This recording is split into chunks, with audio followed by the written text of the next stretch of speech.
Are the 2000s shaping up to be the millennium of tail risks? The 9/11 terrorist attacks, a near collapse of the global financial system, a resurgence of populism in developed economies, a pandemic-induced shutdown of global industry, war in Europe, and we're only getting started. Despite our much-touted increase in sophistication, the capacity for the global economy to be thrown off course by seemingly unanticipated shocks appears to have remained intact. But while some determinative events can legitimately be cast as unexpected, perhaps others deserve closer scrutiny. After all, even the pivotal assassination of Austrian Archduke Franz Ferdinand in 1914, which provided the spark that ignited the First World War, occurred alongside an escalating arms race, growing nationalism, heightened imperialism, the budding militarism of Imperial Germany, and an increasingly entrenched alliance system. The so-called peace dividend that resulted from the end of the Cold War, along with confidence in the ability of policymakers to smooth economic cycles, entrenched this belief that shocks would subsequently be quick and shallow. Perhaps further contributing to our complacency was the somewhat naive interpretation of the efficient markets hypothesis that asset prices incorporate all relevant and accessible information, as well as rational expectations theory that economic actors make choices according to such information. However accurately or not these principles reflect the real world, their growing acceptance led many to believe that markets were better insulated than they truly are. While the root causes of the U.S. attacks on September 11, 2001 remain the subject of contentious debate, hindsight can't ignore the effects of the Iranian Revolution, the repercussions of the Soviet invasion of Afghanistan, U.S. foreign policy in the Middle East, demographic changes throughout the Arab world, and the proliferation of information technologies. In the wake of the 2001 recession in the U.S., lax underwriting standards, regulation, and oversight led to predatory lending, high mortgage approval rates, financial engineering, and reckless risk-taking by financial firms eagerly searching yield.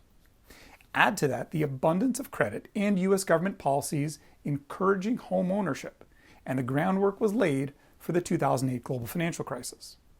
Fast forward to October 2016, and manufacturing jobs in the U.S. are down 29% compared with 2000. With 1/3 of those losses happening since the global financial crisis. Meanwhile, the income of the top decile had jumped 8% from before the financial crisis compared to a 10% decline in income for the bottom half. Additionally, stock markets more than regained all their losses and then some, thanks in part to bank bailouts and accommodative monetary policies, helping to make the wealthy even wealthier.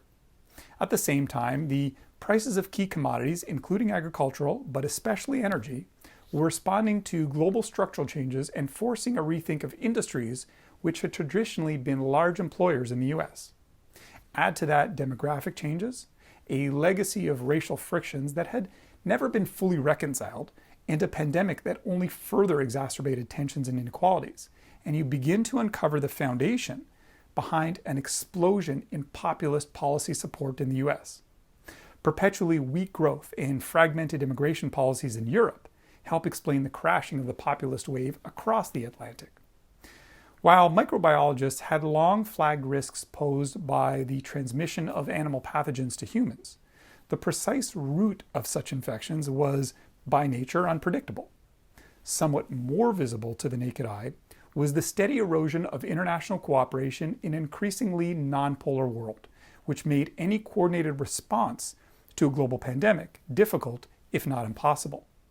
More recently, on February 24, 2022, after almost 77 years of relative peace and security in Europe, the Russian forces of President Vladimir Putin breached the sovereign territory of Ukraine, launching a military incursion into the Eastern European country. While the scale and brutality of the invasion continues to surprise even the most seasoned observers, that President Putin invaded ranks among the most telegraphed wars in history.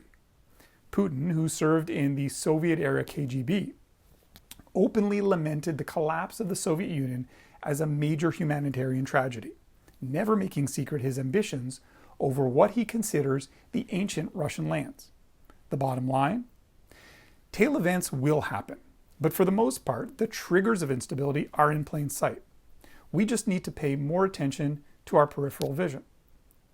What do today's policy responses to the pandemic, together with other macro trends such as urbanization, global demographic swings, rising inequalities, technological disruption, climate change, surging food prices, and an increasing polarization of the global system tell us about the tail risks of tomorrow? As always at EDC Economics, we value your feedback. If you have ideas for topics that you'd like us to explore, please email us and we'll do our best to cover them in future editions of the commentary. Thank you, and until next time.